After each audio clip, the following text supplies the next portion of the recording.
Strdier is one of Capcom's most recognizable icons out there, mostly loved for his appearances, or mostly known for his appearances in the Marvel vs. Capcom franchise. Strdier is very much loved by the fans and Capcom's community, being one of the most coolest video game ninjas out there.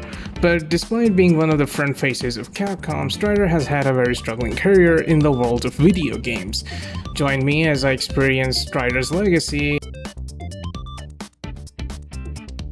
The year is 1989 and Capcom released CPS-1 or Capcom Playable System 1. This system runs a lot of games and Stridier's cabinet looks like this. Now imagine this, you're going back in time traveling, the good old days, no smartphones, no distractions, fun, pure games. You buy Strdier, you go to the arcade, and this is what you experience.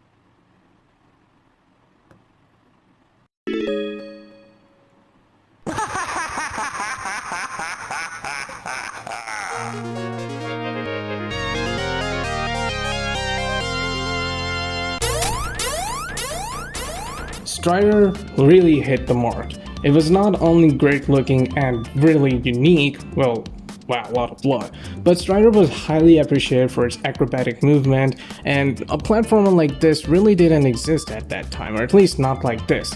Strdier really felt like a ninja, as he could just grab onto ledges, he could slash people in an instant, the game was snappy, and it was great. Then the year was 1990, and Strdier 2 came out, and yeah, it was really bad. The game flopped, and then 8 years passed, and 1998 came out, and Marvel vs. Capcom came out, and Strdier was there. He was a playable fighter, and the guy got popular, so he got a sequel again on the PlayStation, but Strdier 2 on the PlayStation really didn't hit it. Despite being a 3D game, it just really wasn't fun. Yeah, the game had 3D worlds, Strdier himself was 2D, but it just never really went that good. Strdier then returned in Marvel vs. Capcom 2, but that really didn't give the poor guy another game.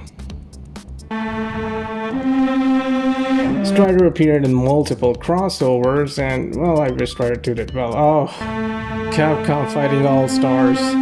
Oh, I really wish it came out. Then 2011 came out, Marvel vs. Capcom 3 was out, and Strdier wasn't there. Being the only game in the franchise, Marvel vs. Capcom 3 did not include Strdier, but then months passed and Ultimate Marvel vs. Capcom 3 came out and Strdier was back. He was back for glory. He was kicking ass. Yeah, he was really kicking ass. I'm not kidding. Strdier was just too cool. Then the year was 2014, Double Helix, the studio behind this and this, decided to reboot Strdier, well, of course, by the blessings of Capcom.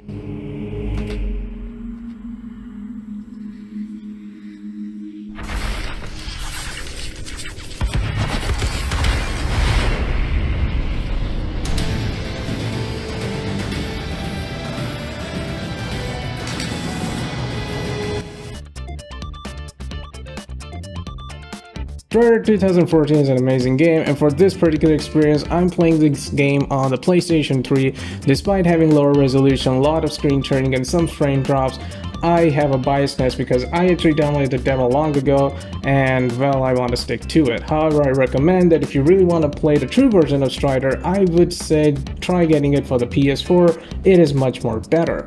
But regardless, I'm just jaw-dropped what Double Helix pulls off. I mean, just look at how the camera zooms off, and you can see how tiny Strdier is, and the world is just so massive and big, and you're just running around and slashing enemies, and look at that airship going in the background. Despite being really jaw-dropping, Stridier's options are very limited. In the start of the game, you just have a simple slash attack, some dashes, and that's it. Of course, small health, you're gonna take a lot of damage, and this was actually my frustration with the first few moments of the game, where I just was struggling a lot, and I really wish Strdier had kunais. I mean, you can clearly see them, but the guy doesn't throw them. And there were just no defensive mechanics like teleportation or parries. I kind of felt like Strdier came underprepared, but regardless, I mean, you kind of have to get used to it. So yeah, I mean, yeah, you have to kind of get used to it, but once you do, it's kind of fun. You have a mini map marker right up there which tells you where to go. But I mean, I just love what WX pulled off. I mean, I haven't been to Russia, but I've seen some of their videos and vlogs, and I really love their architecture. And this is really good capturing of it. It's kind of like a futuristic cyberpunk Russia.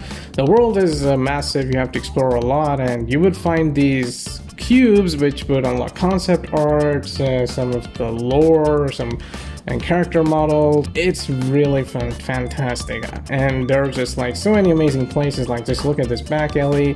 The sewers were kind of a place I did not like a lot because of the weird, I mean, I get it's sewers, so what I was expecting, but I didn't enjoy this part of the game a lot. But this underground where like kind of low lives were living, I really liked it. And yeah, here my game glitched, as you can see.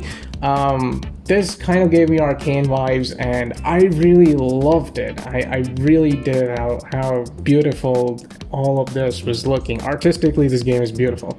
Strdier has few abilities which all will be demonstrated in this portion of the game where you're tested on how good you can use this ability. So of course they include jumps, double jumps. You can also break through certain elements. You can dash, or really slide, I would say.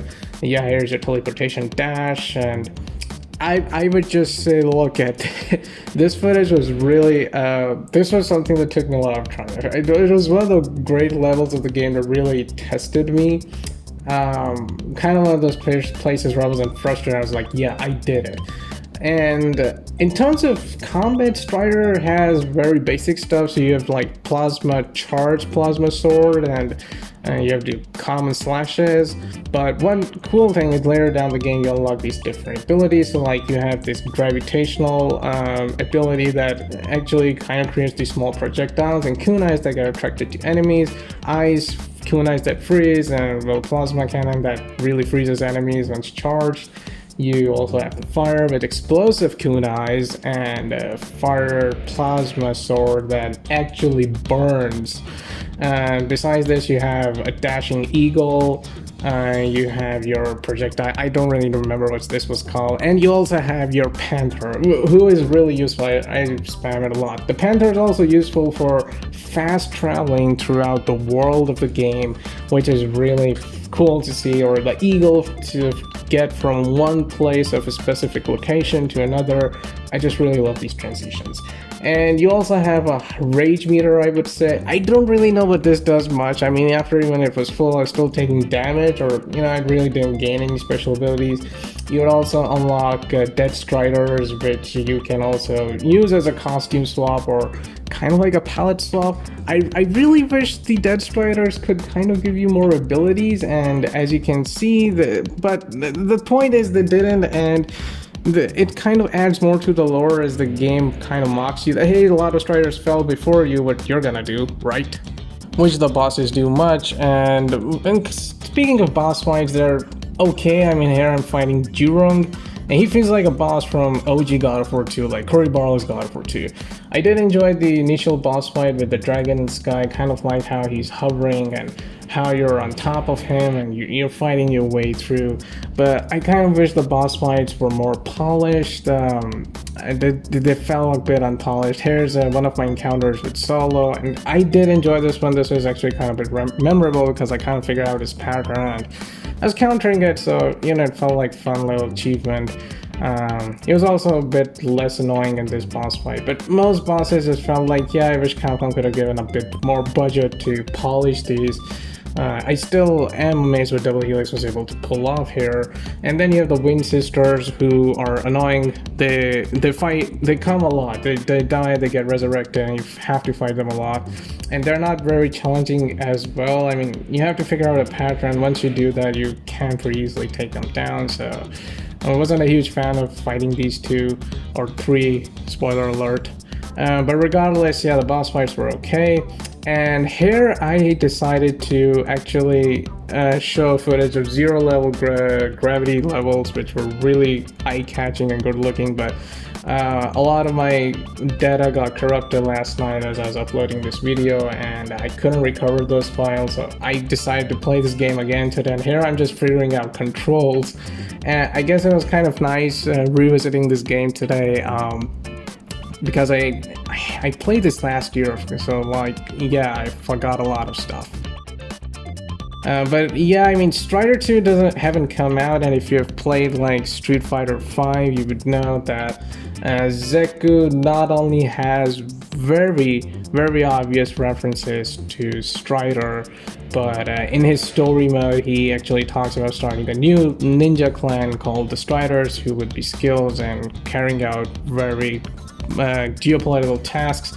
I kind of like the idea of Strider being part of Street Fighter, like Final Fight and Rival Schools are, but at the same time, I really would wish Strider would get his own separate games. I mean, I don't really want Capcom to just throw him there. And I mean, Double Helix, United Front, Senozaru Games, and Radio Dawn, I really wish these studios would have sticked around. I would have been bought by publishers who would have better utilized them. I really wish these games would have had sequels, and these were really talented devs. And yeah, more footage of me actually struggling through this game on survival mode, where I'm kind of handicapped and have to survive for as long as I can, which is kind of fun, I guess. I'm not a huge fan, but yeah, I mean, playing this game again, I saw some of the flaws, which were like really long loading times, frame rate drops, and how handicapped Strider is. But regardless, I think Strider is a fantastic game. It's rough around the edges, it needs a bit polishing, but in my personal opinion, I think it's a very good game that you need to give it a try. Unfortunate we're not going to get a sequel, but I think it's a solid 7 out of 10 in my opinion. Really wish Strider 2 would come. I mean, getting Strider games is like getting Superman movies. Like, you have to wait decades. And I really like the fact that Capcom actually revisits some of the older IPs, like they made those 2D Bionic Commander Rearm games, Mega Man 11, and here is Strider, so I really wish we get more like Dark Void and whatnot, some of those old classic arcade games. And yeah, Double Helix has been bought by Amazon, so I don't really know. Capcom nowadays don't outsource projects that much, but I really like these small AA games that they would be making between those AAA huge developments as kind of like a breather or whatnot. I mean, yeah, we also had Ghosts and Goblins on Nintendo and PlayStation recently. So yeah, I mean, here's kind of my Strider 2014 first ever review on the channel. So yeah, I know I screwed up, but thank you so much for watching. And yeah, I really appreciate it. And thank you so much. And here's more footage of me dying. Until next time, Radio J37 signing out.